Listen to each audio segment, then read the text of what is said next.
Hello, my YouTube friends. I hope you're doing well. Today I'm going to talk about the settlement with the National Association of Realtors, what that means for you guys as buyers and sellers, what to expect as changes in the market. I've seen a few videos, I've seen the comments in the comment section. There seems to be a lot of confusion as to what the changes are and how it's going to affect people. So stick around and see what that will mean for you.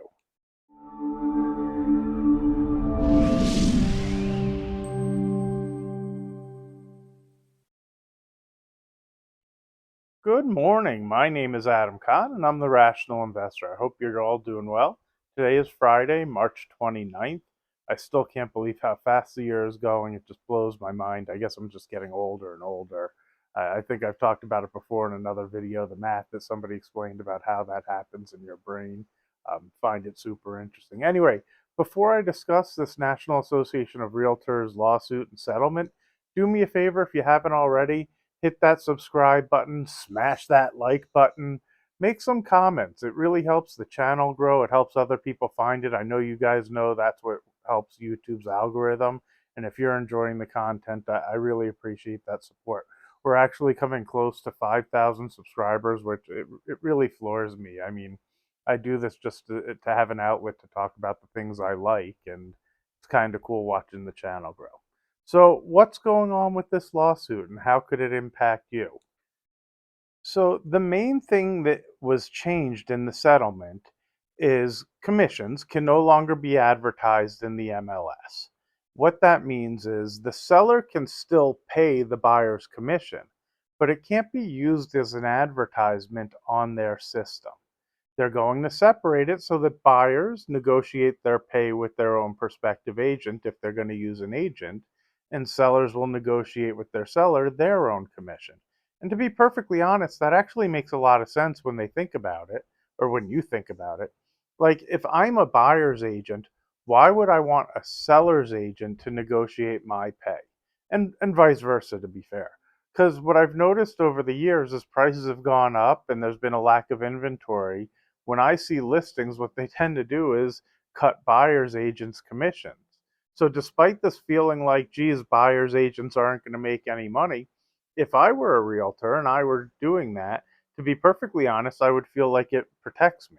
I have a really good feel for this stuff and I'm confident in my value. I think if an agent feels the same way, they would want to get paid fairly.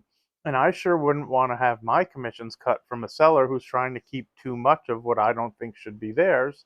And if I'm a seller, I still feel like I bring value to the table because I know the markets well and I can help people through the process and everything else. It's just not what I do for a living. I just feel pretty comfortable with it with how many transactions I've been a part of. The other thing I think that's really nice about it is we've had buyer brokers agreements for a long time, but a lot of people are uncomfortable using them. This makes it where you have to have one if you're a buyer looking for a new home and you're looking at properties on the MLS. You actually can no longer be shown a home unless you have an agreement with somebody who's working for you to bring you to the properties. That commits them to you, and it also would commit you to them. So there's no advantage to calling a bunch of different realtors asking them to show you properties, because any realtor you connect with is going to need an agreement with you, making sure that you'll move forward and work with them while they help you find a house. My suggestion is make sure you're comfortable who you're working with and really do a good job of vetting them out to make sure they have your understanding of what you're looking for and what you want and what you expect of them. I've seen this explained many times, and then I see in the comments people saying, well, now nobody's going to pay a buyer's agent. They're just going to reach out directly to the seller. But the thing about that is, and if you listen to the first part and understood, the seller can't just show you the home. Now, of course, if they're doing for sale by owner or something along those lines where they are not represented either, they can do things that others can't. But if the home is listed on the MLS system and has a listing agent, you will need a buyer's agreement with somebody. So reaching out to the seller, they can't just open the door for you and let you see the house because you're going to represent yourself. They might refer you out to another agent. I guess it's possible, if they'll still allow for dual agencies, for them to require you to sign a buyer's broker agreement with them as well. And my guess is, like, if I'm a listing agent and somebody reached out to me, I'd be happy to let them sign the agreement, but I'm not looking to do it discounted, because if you want to commit to me and you want to look for homes, I'll help you find homes. But again, I would want to know that I'm getting paid fairly to get in the car, bring you to houses, should give you advice, help you with the contract, help you through closing, help you negotiating. It's not as simple as people think. And if they haven't been through the process multiple times, there really is a lot more to it than what seems to be given credit. It's not like, oh, I could just find a home just as easily. Sure, there are avenues now where you can search the internet and find properties and narrow it down to the houses that you like. But there's a whole process to the buying system that isn't simply just finding the house. Then usually people want to know, is it fairly priced? Will I do okay? Is this a good area? Do you think it'll appreciate over time? Then you have to get through the contract, and there's all sorts of things in the contract, like who pays for the escrow fees, who pays for transfer taxes. There's a list of like 6 or 8 items in there that if somebody doesn't know how it's traditionally set up, maybe they're getting taken advantage of in a lot of the fees that could be pushed to their side simply because they don't know. Your agent protects you on all of these things, especially with their experience and their understanding of the markets, and how the process is. They can also then walk you through the inspection. A lot of the inspectors tend to put a lot of things on there that may not be such a big deal. And somebody who's seen 50, 100, 200 contracts and inspections probably has a better idea of what is common in the area they live. For example, here in Las Vegas, I don't think I've ever seen an inspection that doesn't come back with cracked ceiling tiles. It looks really scary if you haven't been through it before, because you think, oh my God, the ceiling's got cracks, it's fault. No, it's just the way the houses are built. Within a couple of years of the house being around, there's generally going to be a couple of tiles that have cracked. Nothing's wrong, it's not a big deal, but on the report, it can be really scary.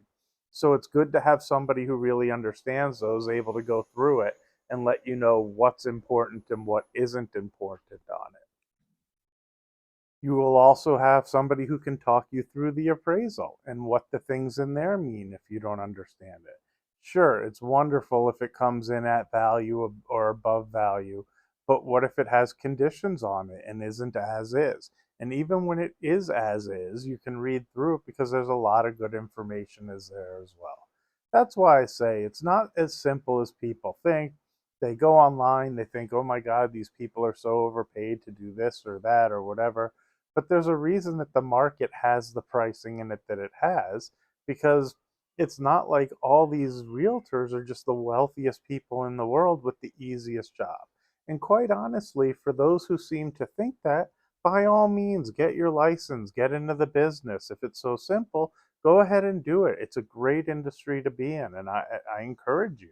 Instead of being upset that other people have done it and you think they get paid too much, why wouldn't you explore that as an opportunity for yourself to maybe do something that you might be good at?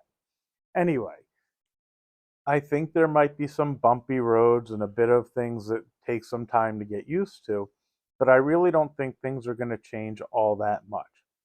It'll be very hard for the sellers to actually save that money. They just won't be able to advertise it in the MLS. So my guess is what'll happen is, if you're a buyer, maybe you work a 2.5% agreement with your buyer's agent. You find a home you like. You then put in the offer that you'd like the seller to cover that in part of the closing. And then it would be set up the same way. The seller is welcome to counter and say they don't want to pay it, but I think they may find that they'll have a tough time selling their home if they aren't fair with the people finding them the buyer. The other thing that that does is it kind of forces people to show the homes, because, me, when I would sell properties, I saw it as an opportunity to offer the buyer's agents more. Like, to me, that was an incentive to get more eyes on their home. I'm guessing that that might not have been appropriate in the court's eyes, that they don't want people paying more to get people to see their homes, so they don't want it advertised on the MLS. I'm guessing that their thoughts on that was more the other way around. They didn't want people not showing homes because it was only giving a 1.5% commission. But it works both ways. I was hoping to encourage people to look at my properties by being generous on that end. And if it's, I don't want to say public information, but if it's posted to all the realtors to know what the pay is going to be, maybe it is unfair that one house is offering more than another versus them just seeing what homes are for sale with no advertisement as to how much it's paying. I don't know. Maybe the realtors will have some language to make it understanding as to they'll be negotiable and the seller's already prepared and understands that they're probably going to have to help pay that end of it because typically buyers don't just have additional money to pay. I think the concept of a flat fee doesn't make any sense because while it sounds wonderful, if I were showing people based on a flat fee, I would expect that flat fee no matter whether they bought a home or not. I would expect it paid up front and I would outline how many homes that entails, or I would want to get paid per home to show somebody a home. And I don't know that the public is really going to want that either. What I read when I interpret what I'm reading in the comments is people just don't want to pay. And I don't think that's really fair for somebody who's running around and helping you find a property. They just think they should just do it out of the kindness of their heart.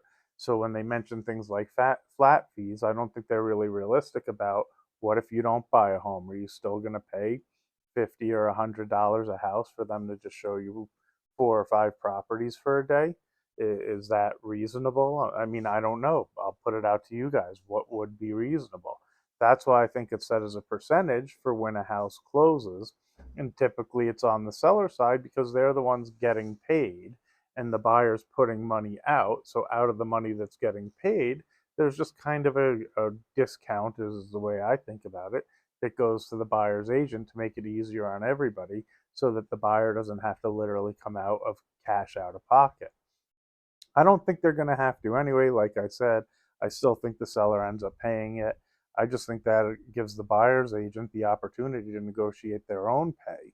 And I don't really see it dropping all that much. When the people I work with, they work hard and I think they're entitled to the income they make and they know the markets well and they work for their clients. So, like I said, let me know your thoughts. Have a great day. I don't know if you have a long weekend. Happy Good Friday. And I'm sure I'll talk to you in the next couple days. Bye bye.